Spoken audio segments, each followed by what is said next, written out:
આમોદના હિન્દુ સ્મશાનના નવીનીકરણ માટે ₹1.1 કરોડની ફાળવણી થતા ધારાસભ્યના હસ્તે ખાતમુહૂર્ત વિધિ યોજાઈ હતી।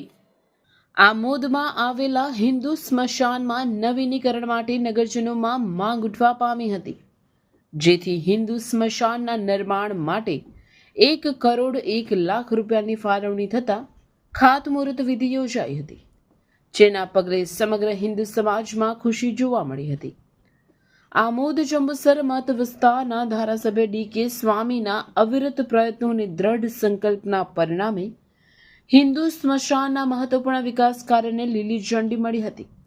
આ પ્રસંગે આમોદ નગરપાલિકાના મુખ્ય અધિકારી પંકજ નાયક, આમોદ શહેર ભાજપ પ્રમુખ મિથુન મોદી, મહામંત્રી હિતેશ શાહ, મહામંત્રી ભાવિક પટેલ, નગરપાલિકાના સદસ્ય મહેશ પટેલ, અક્ષર પટેલ, ઉષાબેન પટેલ સહિતના આગેવાનો અને નગરજનો મોટી સંખ્યામાં ઉપસ્થિત રહ્યા હતા।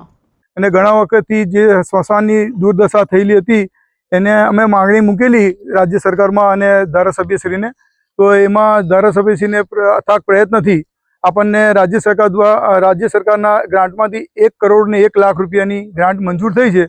તો સારી રીતે આ કામ થાય એવી આપણા હિન્દુ પ્રજાની એવી માંગણી છે કે સારી રીતે આ સ્મશાન બને।